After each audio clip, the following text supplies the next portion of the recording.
दोस्तों बहुत बहुत स्वागत करता हूँ आप सभी का। देश को पहली बार ऐसा सीजीआई मिला है जो लोकतंत्र संविधान की बात करता है, जो संविधान के मूल ढांचे की बात करता है। देश को ऐसा पहली बार सीजीआई मिला है जो लोकतांत्रिक व्यवस्था को बनाए रखने की बात करता है, बाबा साहेब के विचारों पर चलने की बात करता है। दोस्तों मैं बात कर रहा हूँ सुप्रीम कोर्ट के 52वें सीजीआई बी.आर. गवई साहब की।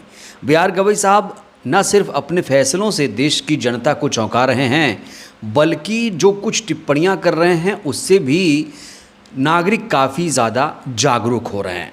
बी.आर. गवई साहब से पहले बहुत सारे सीजीआई आए गए, किसी ने उनको इतना ज़्यादा नोटिस नहीं किया, ना ही जनता ने उनसे ज़्यादा कोई उम्मीद की। लेकिन बी.आर. गवई जब से सीजीआई बने हैं तब से देश की जनता को उनमें एक उम्मीद की किरण नज़र आ रही है। बी.आर. गवई ने 52वें सीजीआई के तौर पर ही स्पष्ट कर दिया था कि भले ही मेरा कार्यकाल 6 महीने का है, लेकिन मैं इस 6 महीने के कार्यकाल को 6 साल तक के कार्यकाल के बराबर करके जाऊंगा। उनका मतलब था कि मैं ऐसे ऐसे फैसले लूँगा कि इससे पहले किसी भी सीजीआई ने सोचा भी नहीं था। दोस्तों सबसे पहले आप इस हेडलाइन को देखिए, यहाँ देखिए, कोलिजियम सिस्टम में होगी पूरी पारदर्शिता, मेरिट से समझौता नहीं, जजों की नियुक्ति पर बोले सीजीआई बी.आर. गवई की जो कोलिजियम प्रणाली है उसमें पूरी पारदर्शिता लाई जाएगी। हालांकि कोलिजियम को बहुत सारे लोग ख़त्म करने की मांग कर रहे हैं, लेकिन बी.आर. गवई साहब कह रहे हैं कि कोलिजियम को ख़त्म तो नहीं कर सकते फ़िलहाल, लेकिन इसमें पारदर्शिता ला सकते हैं। एक एग्ज़ाम्पल मैं आपको दूंगा। अभी देश के 9 हाई कोर्टों में बहुत सारे जजों की नियुक्ति हुई और जब राज्यों से उम्मीदवारों के नाम आए तो बाकायदा उनका इंटरव्यू कोलिजियम ने लिया, उसके बाद उनकी नियुक्ति हुई। तो सीजीआई बी.आर. गवई न सिर्फ बड़े बड़े फैसले ले रहे हैं, बल्कि बड़े बड़े मुद्दों पर अहम टिप्पणियां करके जनता का दिल जीत रहे हैं। बड़ा सवाल ये है, क्या सिर्फ टिप्पणियों से, कुछ फैसले देकर सीजीआई बी.आर. गवई अपना नाम स्वर्ण अक्षरों में इतिहास में दर्ज करा पाएंगे? इसका जवाब है नहीं।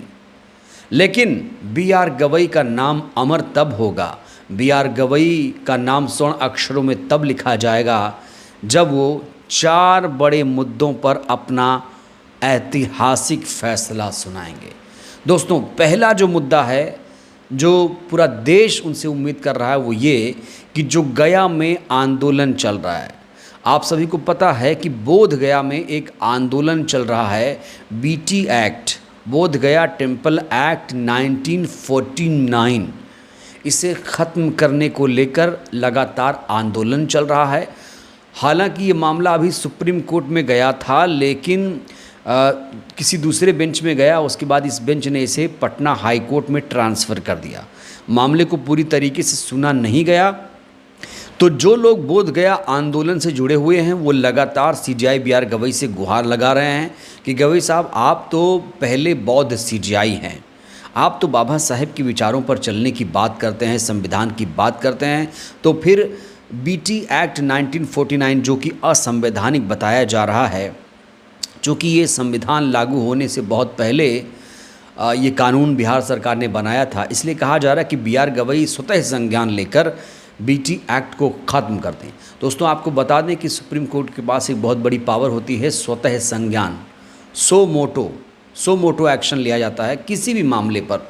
हालांकि इस मुद्दे पर कई बार पत्राचार भी हुए हैं, कई लोगों ने ख़त भी सुप्रीम कोर्ट की सीजीआई को लिखा है, लेकिन इस पर कोई रिएक्शन नज़र नहीं आ रहा है। तो लोग यहाँ पर गुहार लगा रहे हैं कि बी.आर. गवई साहब बोध गया के मसले पर अपना फैसला सुनाएं। अगर वाकई वो बाबा साहेब के सच्चे अनुयायी हैं तो वो बोध गया का ये जो मामला लंबे सालों से चल रहा है, इस फैसले पर पूर्ण विराम लगाएं। और दूसरा जो सबसे बड़ा मुद्दा है जिस पर देश की जनता उनका ध्यान आकर्षित करा रही है, वो ये कि जो ग्वालियर हाई कोर्ट है, जहाँ पर बाबा साहेब भीमराव अंबेडकर जी की मूर्ति लगनी है, इस मसले पर भी सीजीआई बी.आर. गवई साहब को ध्यान देना चाहिए। दोस्तों आपको बता दें कि पिछले कई दिनों से ग्वालियर हाई कोर्ट में अंबेडकर मूर्ति को लेकर बवाल छिड़ा हुआ है।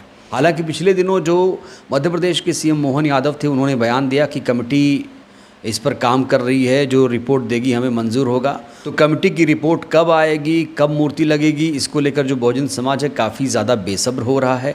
तो इसीलिए जो बहुजन समाज के तमाम लोग हैं वो उम्मीद कर रहे हैं बी आर गवई साहब से कि बी आर गवई साहब इसमें आप कोई सख्त एक्शन लीजिए, चूँकि मध्य प्रदेश हाई कोर्ट के पूर्व चीफ जस्टिस सुरेश कैत साहब इस पर अपना फैसला सुना चुके हैं।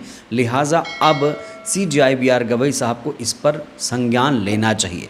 हालांकि इस मसले पर बहुत सारे संगठनों ने CJI बी आर गवई साहब को पत्र लिखा है, तो ऐसे में ये नहीं कह सकते कि बी आर गवई साहब को इस मसले पर जानकारी नहीं है।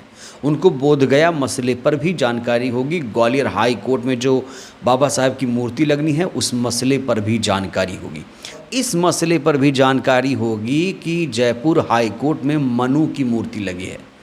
सोच के देखिए दोस्तों, बाबा साहब के संविधान से ये देश चल रहा है, तो हाई कोर्ट में किसकी मूर्ति लगनी चाहिए, बाबा साहब की या फिर मनु की? लेकिन जयपुर हाई कोर्ट में मनु की मूर्ति क्यों खड़ी कर दी गई है, किस लिए खड़ी कर दी गई है, ये बड़ा सवाल है। क्योंकि हमारा देश संविधान से चल रहा है, किसी किताब से नहीं, किसी और किताब, धार्मिक किताब से नहीं चल रहा है। इसको लेकर भी बहुजन समाज के लोग CJI बी आर गवई साहब से अपील कर रहे हैं, मांग कर रहे हैं कि गवई साहब इस मुद्दे पर ध्यान दीजिए।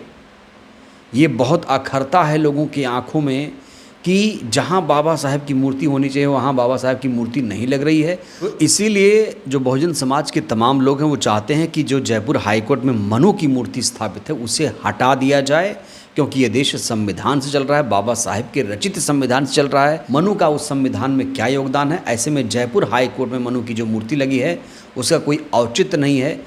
इस तरफ भी CJI बी आर गवई साहब का ध्यान लोग आकर्षित करा रहे हैं। और चौथा सबसे बड़ा मुद्दा दोस्तों कौन सा जानते हैं आप लोग? बैलेट पेपर की बहाली। इन 3 मुद्दों के अलावा सबसे बड़ा मुद्दा अगर कोई है तो वो बैलेट की बहाली है। ना जाने कितने CJI बदले, लेकिन किसी ने इस मुद्दे पर कोई ठोस कार्रवाई, सुनवाई नहीं की है। और ऐसे में पूरा देश इस समय उम्मीद कर रहा है कि CJI बी आर गवई साहब बैलेट की बहाली कर दें, स्वतः संज्ञान लेते हुए बहाली कर दें। चूँकि चुनाव आयोग इसमें कोई इंटरेस्ट नहीं ले रहा है, चुनाव आयोग लगातार यही दलील दे रहा है कि इतना बड़ा देश है, हम मशीन से चुनाव कराएंगे तो तेज़ गति से चुनाव होंगे और मतगणना भी बहुत तेज़ गति से होगी, तो नतीजे भी जल्दी से आएंगे। दोस्तों आपको बता दें, ADR ने बार बार इसको लेकर याचिका दाखिल की, कभी वीपैट की पर्चियों को लेकर, कभी बैलेट की बहाली को लेकर, लेकिन आज तक मशीन और बैलेट का मुद्दा सुलझ नहीं पाया है। लोग यही कह रहे हैं कि भैया पूरी दुनिया में मशीन बैन हो गई है, तो फिर हमारे देश में मशीन से चुनाव क्यों होता है, बैलेट की बहाली क्यों नहीं हो रही है? इसको लेकर उठ रहे हैं पूरे देश भर में सवाल। और इसीलिए CJI बी आर गवई का ध्यान इस तरफ भी लोग आकर्षित करा रहे हैं कि गवई साहब देखिए, ना तो DY चंद्रचूड़ इस मसले का हल कर पाए, ना तो संजीव खन्ना इस मसले का हल कर पाए। ऐसे में आप इस मसले का हल करिए। अभी भी लोगों की उम्मीद CJI बी आर गवई से बरकरार है। आपको बता दें 23 नवंबर 2025 को, इसी साल वो रिटायर हो जाएंगे। बहुत कम वक्त बचा है। जिस तरीके से CJI बी आर गवई साहब आजकल फैसले सुना रहे हैं, जिस तरीके से वो एक्टिव हैं, उनसे इसीलिए उम्मीद बढ़ रही है। उम्मीद उसी से होती है जो कुछ इस तरह के विचार रखता है, जो इस तरह के फैसले सुनाने में की क्षमता रखता है। तो ये 4 मुद्दे कहा जा रहा है, इन 4 मुद्दों पर अगर CJI बी आर गवई साहब ने अपना सख्त ऐतिहासिक फैसला सुना दिया तो उनका नाम इतिहास में स्वर्ण अक्षरों में दर्ज हो जाएगा, कोई रोक नहीं पाएगा। तो अब देखना होगा CJI बी आर गवई साहब इन 4 मुद्दों को लेकर क्या कुछ करते हैं, क्या अपने कार्यकाल में इन मुद्दों को वो सुलझा पाएंगे, ये बहुत बड़ा सवाल है। इन 4 मुद्दों को लेकर आप लोग CJI बी आर गवई साहब से क्या कहेंगे, अपनी प्रतिक्रिया आप लोग दीजिए। बहुत बहुत धन्यवाद।